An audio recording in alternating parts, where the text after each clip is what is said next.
Welcome to Al Hadi Foundation School.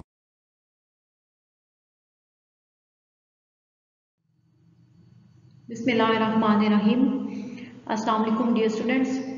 Students, today we are going to start our maths lecture from chapter number 12, Lines and Angles, on book page number 157. Exercise 12B start कर रहे हैं और exercise 12B का question number 1 है fill in the blanks. तो देखिए जो question number 1 में ब्लैंक्स हैं उनमें वो हम कैसे सॉल्व करेंगे। देखिए number 1, blank lines form an angle of 90 degree. ठीक है कि कौन सी लाइंस जो है जब आपस में इंटरसेक्ट करती हैं तो 90 डिग्री का एंगल बनता है। ठीक है, कौन सी दो ऐसी लाइंस हैं जो आपस में इंटरसेक्ट करती हैं तो हमारे पास 90 डिग्री का एंगल बनता है। तो वो लाइंस कौन सी है? Perpendicular lines. के परपेंडिकुलर लाइंस आपस में जब इंटरसेक्ट करती हैं तो 90 डिग्री का एंगल बनाती हैं। तो ब्लैंक में हमारे पास क्या आएगा? नंबर 1 में perpendicular. Number 2, blank lines maintain a constant distance between them. और कौन सी लाइंस ऐसी हैं जो आपस में जो है हमेशा मुस्तकिल डिस्टेंस रखती है, उन दोनों के दरमियान में जो डिस्टेंस है वो हमेशा सेम रहता है। ठीक है, कौन सी लाइंस ऐसी हैं जिनके दरमियान जो डिस्टेंस है वो सेम होता है? तो वो कौन सी लाइन होती है? Parallel lines. पैरेलल लाइंस ऐसी लाइंस हैं जो कभी भी आपस में मीट नहीं करती, उन दोनों के दरमियान जो है वो हमेशा सेम डिस्टेंस होता है। तो इस ब्लैंक में हमारे पास क्या आएगा? पैरेलल। नंबर 2 ब्लैंक में parallel lines. Next है number 3. When now transversal intersects two parallel lines, blank interior angles are formed. कि जब एक ट्रांसवर्सल, ठीक है, हमने प्रीवियस लेक्चर में पढ़ा था कि जब भी दो पैरेलल लाइंस को कोई भी ट्रांसवर्सल इंटरसेक्ट करता है तो वहां पे कितने इंटीरियर एंगल्स बनते हैं। ठीक है, फिर उस ट्रांसवर्सल के इंटरसेक्ट करने से पैरेलल लाइंस में इंटीरियर एंगल्स कितने होते हैं। तो जब भी कोई ट्रांसवर्सल दो पैरेलल लाइंस को इंटरसेक्ट करता है तो हमारे पास 4 इंटीरियर एंगल्स बनते हैं। तो इस ब्लैंक में क्या आएगा? हमारे पास 4। ठीक है, जब भी कोई ट्रांसवर्सल दो पैरेलल लाइंस को इंटरसेक्ट करता है तो 4 इंटीरियर एंगल्स बनते हैं। इसी तरह part 4, when the transversal intersect two parallel lines the alternate angles are। ये वही है कि जब भी कोई ट्रांसवर्सल दो पैरेलल लाइंस को इंटरसेक्ट करता है तो इसमें जो अल्टरनेट एंगल्स होते हैं, यानी कि ऐसे एंगल्स जो आपस में एक दूसरे का सब्स्टिट्यूट होते हैं, हम उनको चेंज कर सकते हैं। ठीक है, वो आपस में एक दूसरे क्या होते हैं? इक्वल होते हैं। ये हमने ट्रांसवर्सल वाले टॉपिक में पढ़ा था कि जब भी कोई ट्रांसवर्सल दो पैरेलल लाइंस को इंटरसेक्ट करता है तो उनके आपस में जो अल्टरनेट एंगल्स होते हैं जिनको हम चेंज कर सकते हैं दूसरे के साथ, वो इक्वल होते हैं। तो ब्लैंक में क्या आएगा? Equal. Number 5, sum of complementary angles is blank. कि दो कॉम्प्लीमेंट्री एंगल्स का सम किसके इक्वल होता है? 90 डिग्री। कि जब भी दो कॉम्प्लीमेंट्री एंगल्स को हम ऐड करते हैं तो उनका सम 90 डिग्री के इक्वल होता है। तो इस ब्लैंक में होगा 90 डिग्री। तो ये क्वेश्चन नंबर 1 जो है एक्सरसाइज 12B का फिल इन द ब्लैंक्स हमने सॉल्व कर लिया। अब नेक्स्ट है question number 2, state with the following are true और फॉल्स। क्वेश्चन नंबर 2 में कुछ स्टेटमेंट्स गिवन है और हमें ये कहा गया है कि चेक करें ये स्टेटमेंट्स ट्रू हैं या फिर फॉल्स हैं। नंबर 1 है adjacent angles have a common vertex. कि एडजेसेंट एंगल्स में दोनों का एंगल्स का वर्टेक्स जो है वो कॉमन होता है। तो ये स्टेटमेंट हमने एडजेसेंट एंगल्स वाला जो प्रीवियस लेक्चर में कॉन्सेप्ट पढ़ा है कि एडजेसेंट एंगल्स में दो एंगल्स का सम जो वर्टेक्स होता है वो सेम होता है।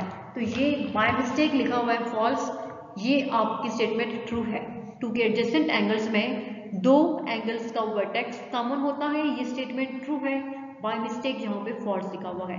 तो आपने इसको जो है वो फॉल्स नहीं करना अपनी बुक पे। ये स्टेटमेंट आपकी फॉल्स नहीं है बल्कि ट्रू है। ठीक है, ये स्टेटमेंट जो है वो ट्रू है।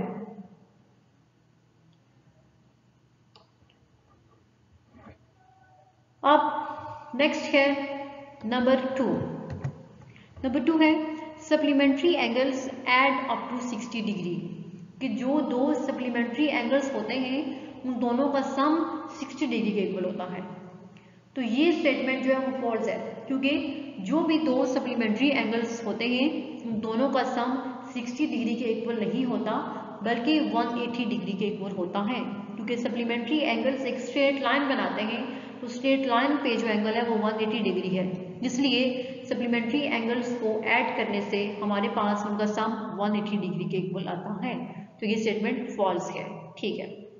नंबर 3 है vertically opposite angles are equal, कि जो वर्टिकली ऑपोजिट एंगल्स होते हैं वो आपस में इक्वल होते हैं। यस, ये हमने अभी प्रीवियस टॉपिक में पढ़ा है कि वर्टिकली ऑपोजिट एंगल्स हमेशा आपस में एक दूसरे के इक्वल होते हैं। जैसे कि अगर 1 और 3 आपस में वर्टिकली ऑपोजिट है तो इट्स मीन्स वो इक्वल भी होंगे। जो एंगल 1 की साइज होगा वही एंगल 3 का साइज भी होगा। नंबर 4 है the sum of angles in a triangle is 360 degree, के किसी भी ट्राइंगल में एंगल्स का सम 360 डिग्री के इक्वल होता है। कि ट्राइंगल के अंदर जो 3 एंगल्स होते हैं, अगर हम इन तीनों एंगल्स के साइज को ऐड करें तो आंसर 360 डिग्री आता है। तो ये स्टेटमेंट फॉल्स है, क्योंकि sum of angles in a triangle is equal to 180 degree, क्योंकि एक ट्राइंगल के अंदर एंगल्स का सम हमेशा 180 डिग्री के इक्वल होता है। तो ये स्टेटमेंट आपकी फॉल्स हो गई। अब नेक्स्ट है 5। When two parallel lines are cut by transversal, जब भी दो पैरेलल लाइंस को कोई ट्रांसवर्सल कट करता है, the interior angles are complementary, तो उसके जो इंटीरियर एंगल्स होते हैं वो कम्प्लीमेंट्री एंगल्स होते हैं। नो, ये स्टेटमेंट ट्रू, कि जब भी कोई दो पैरेलल लाइंस को कोई ट्रांसवर्सल इंटरसेक्ट करता है तो उसमें जो दो इंटीरियर एंगल्स होते हैं वो कम्प्लीमेंट्री एंगल्स होते हैं। तो ये स्टेटमेंट जो है वो आपकी क्या होगी? ट्रू, कि वो दोनों एंगल्स जो है वो क्या हैं? वो कम्प्लीमेंट्री एंगल्स होंगे। इंटीरियर एंगल्स जो होंगे वो क्या है? कम्प्लीमेंट्री एंगल्स होंगे। सॉरी, ये कम्प्लीमेंट्री एंगल्स नहीं होते, ठीक है, वो कम्प्लीमेंट्री एंगल्स हो ही नहीं सकते, इसलिए ये स्टेटमेंट फॉल्स है। वो सप्लीमेंट्री एंगल्स होते हैं, ठीक है। जब भी कोई ट्रांसवर्सल दो पैरेलल लाइंस को इंटरसेक्ट करता है तो फिर वहाँ पे इंटीरियर एंगल्स जो होते हैं वो कम्प्लीमेंट्री नहीं होते, वो सप्लीमेंट्री होते हैं। ये स्टेटमेंट भी ट्रू नहीं है, ये स्टेटमेंट फॉल्स है, ठीक है। ये स्टेटमेंट फॉल्स है और ये स्टेटमेंट ट्रू है। यहाँ पे ये दोनों स्टेटमेंट जो है वो बाय मिस्टेक लिखी हुई थी, यहाँ पे ये स्टेटमेंट ट्रू है और ये वाली स्टेटमेंट जो है वो आपकी फॉल्स होगी। तो ये आज वाले ये क्वेश्चन नंबर 1 और क्वेश्चन नंबर 2 जो है एक्सरसाइज 12B के, वो हमने सॉल्व कर लिए।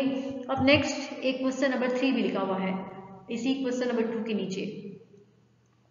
क्वेश्चन नंबर 3 है draw two intersecting lines and mark the pair of vertically opposite angles, कि दो इंटरसेक्टिंग लाइंस ड्रॉ करें, ठीक है, दो स्ट्रेट लाइंस हों, ओके, दो स्ट्रेट लाइंस हों और वो आपस में इंटरसेक्ट कर रही हो। जैसे कि हमने ये पीछे वर्टिकली ऑपोजिट एंगल्स में जैसे दो स्ट्रेट लाइंस आपस में एक दूसरे को इंटरसेक्ट कर रही है, इसी तरह क्रॉस सेक्शन में आपके पास जैसे ये है एग्जांपल है, जैसे ये है कि दो लाइंस जो है वो आपस में इंटरसेक्ट कर रही है, लाइंस AB और लाइन CD।